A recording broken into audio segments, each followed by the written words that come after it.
Hello viewers, আজ তোমাদের জন্য আরেকটা আই মেকআপ নিয়ে চলে এসেছি। যারা আই মেকআপ করতে গেলে বুঝতে পারো না যে কী ধরনের আই মেকআপ করবে এবং কোনটা ভালো লাগবে, তো তাদের জন্য এই একটা আই মেকআপ হচ্ছে, সেটা হচ্ছে স্মোকি আই। যে কোনো আইতেই খুব ভালো লাগে এবং সব রকম লুকের সঙ্গে এটা কিন্তু খুব ভালো যায়। ব্রাইডালের ওপরে যাবে এমন একটা স্মোকি আই করব যেটা একটু রেডি হবে।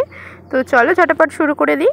তো এদিকে দেখছো আমার আইব্রো কমপ্লিট হয়ে গেছে এবং কনসিলারও দেওয়া হয়ে গেছে।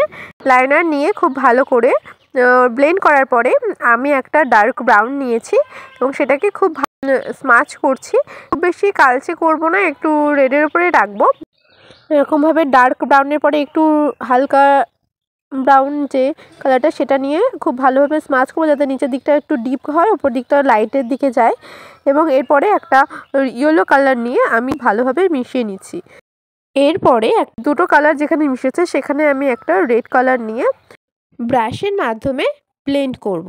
খুব ভালোভাবে ব্লেন্ড করব যাতে তিনটে কালার খুব ভালোভাবে মিশে যায়, মাঝখানে কোনো লাইন না থাকে।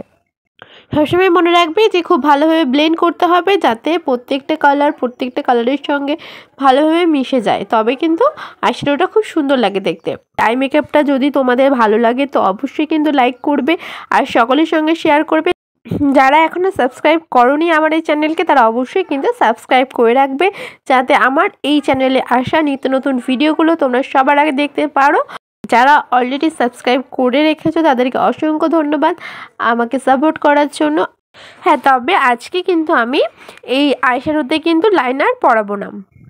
দেখো আমি জাস্ট একটা ব্ল্যাক শ্যাডো জেল নিয়ে খুব ভালোভাবে ব্লেন্ড করে দিচ্ছি যাতে চোখের যে সাইডটা, মানে চোখের পলকের সাইডটা একটু কালো লাগে, যাতে আইটা আরও সুন্দর লাগে দেখতে। ভালো করে মাস্কারা দিয়ে ব্যাস একটা ল্যাশ, দেখো কত সুন্দর লাগছে আইটা। এর পাশে কিন্তু তোমরা একটা আই মেকআপ দেখতে পাচ্ছ যেটার নাম হচ্ছে স্পটলাইট। এই আই মেকআপের ভিডিওটাও কিন্তু আমি অলরেডি পোস্ট করে দিয়েছি। যারা দেখতে চাও সেই আই মেকআপের পুরো ভিডিওটা, তারা কিন্তু অবশ্যই এই ভিডিও শেষে লিঙ্কটা শো করবে, দেখে নিও। ডেসক্রিপশানেও আমি লিঙ্ক দিয়ে দেব।